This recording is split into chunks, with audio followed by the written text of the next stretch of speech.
পশ্চিমবঙ্গর সমস্ত জেলাতে এবং পশ্চিমবঙ্গ ছাড়িয়ে ভারতবর্ষেরও বিভিন্ন জায়গায় আমরা একটা জিনিস দেখতে পাই যে মাজার।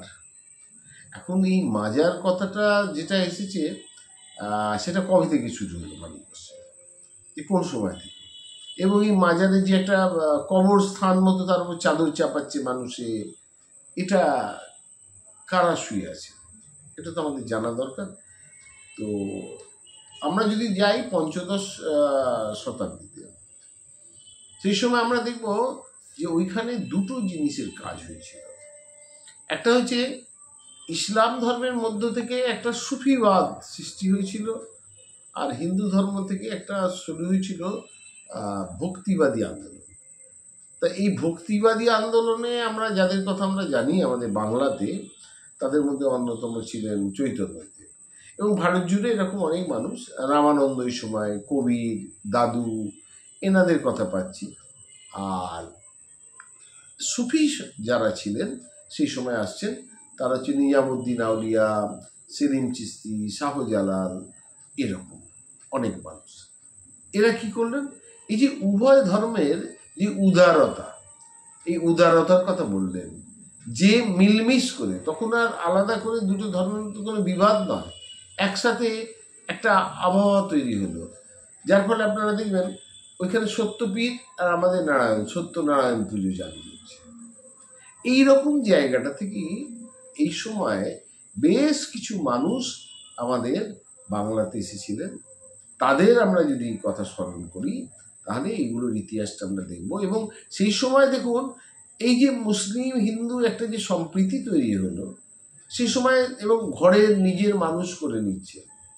দুয়ারে আসছেন মানিক পীর, মানিক পীরের যারা ধারক বাহক তারা চামর দুলিয়ে আসছেন, যে তারা এসে গান করছেন, যে তারা কি করছেন, মঙ্গল কামনা করছেন। সেখানে তারা চামর দিয়ে, এবং সমস্ত বাচ্চারা তাদের পিছন পিছন ধরেছে, দুয়ারে সেই মানুষটি আসছেন, তাকে বাড়িতে তার প্রয়োজনীয় যেটুকু তাদের সামর্থ্য বাড়ি থেকে তাকে চাল, আলু টালু এবং কিছু দক্ষিণা তাকে দেওয়া হচ্ছে। মানে সেখানে বলাই হচ্ছে যে সবার ভালো করে যে দয়াল মানিক পীর। এই যে পীর কথাটা, তিনি হচ্ছেন, দেখুন এই পীর মানে হচ্ছেন একজন মুসলিম শব্দ থেকে এসেছেন, এবং তিনি আদতে মুসলিম, কিন্তু তিনি যে বাঙালির ঘরে তার স্থান হয়ে যাচ্ছে এই পীরে। এবং বাড়িতে যখন অনেক জায়গা আছে, যে গ্রাম বাংলা আপনারা ঘুরতে গেলে বা অন্যান্য জায়গায় গেলে দেখবেন যে এই সময়টাতে যে মানুষগুলো সেই গ্রাম বাংলায় বাস করছেন, ওখানে কোনো পীরের দরগা বা মাজার থাকলে দেখবেন আর তাদের প্রতি একটা বিশ্বাস তৈরি হচ্ছে। কারোর কোনো শরীর খারাপ হয়েছে, তারা জল পড়া, তখনকার দিনে অত ডাক্তার নেই, বদ্যি নেই, গ্রামের মানুষ পৌঁছতে পারছেন না, তিনি তখন বিশ্বাসের উপর ভর করে সেখানে তারা আনতে যাচ্ছেন, তাদের উপর ভরসা করে সেখানে মানত করছেন অনেক হিন্দু মানুষ পীরের দরগায়। এবং সেই পীরের দরগায় সেখানে সে মানত করার পর সে পুজো দিচ্ছেন হিন্দু মানুষেরা। এরকম এখনো সেই জায়গাটা চালু আছে।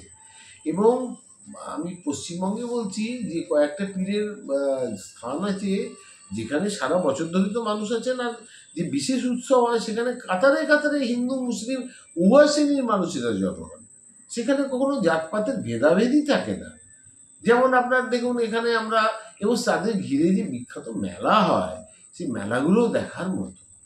আপনারা দেখেছেন দাতা বাবা পীরের নাম শুনেছেন বীরভূমে, যে সেখানে দাতা বাবা পীরের যে বিখ্যাত মেলা, এবং সেখানে যে দাতা বাবার যে কাজ কারবার তাকে স্মরণ করে এখনো হিন্দু মুসলিম উভয় মানুষেরা তারা সেখানে যাচ্ছেন, এবং সেখানে গিয়ে তারা এই পীরের দরগায় তারা মাথা নোয়াচ্ছেন এবং সেখানে মানত করছেন, এবং মানত পূর্ণ হচ্ছে। এবং এই সময়টাতে শুধুমাত্র ওই বীরভূমের কথা বললাম তা নয়, সমস্ত জেলাতে একদম মানে এই পীরের দরগা, এবং বিশেষ বিশেষ জায়গায়। তার আগে পীরের দরগা সম্বন্ধে আমি একটু বলে নিই, মানে আমার শেষ করার আগে। এখানে দু রকমের দরগা হয়, বা দরগাতে মাজারটা হয়। একটা হয় যেখানে পীর পয়গম্বর যাদের বলা হয়েছে তার সাহিত্য, তার সমাধির ওপর যে বেদিটা রয়েছে তার উপর চাদর চাপিয়ে তাকে নিত্য মানে সাধনা পূজার মধ্যে দিয়ে ধূপ দ্বীপ বাতি দান করে সেখানে মানুষ যাচ্ছেন, তার প্রতি শ্রদ্ধা জ্ঞাপন করছেন, সেটা একটা মাজার হয়।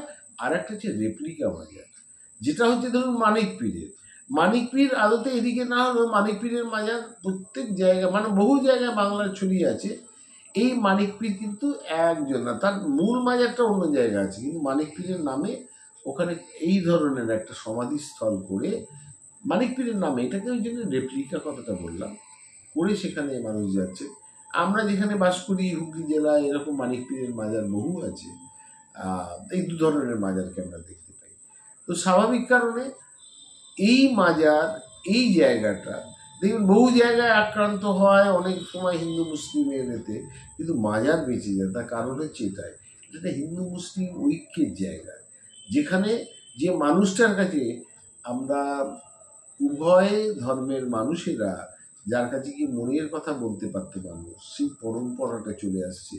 আর তিনি না থাকলেও তার সমাধিস্থল, তার সেই জায়গাটায় মানুষ আজও যান, ধূপ চড়ান, বাতি দেন, বিভিন্ন মানত করেন, সেখানে সিঁড়ি দেন এবং তার কাছে একটা ভরসা করেন। একই, উভয়, মানে হিন্দু এবং মুসলিম ধর্মের মানুষেরা।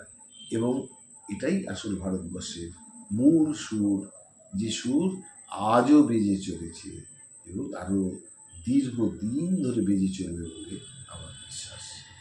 নমস্কার।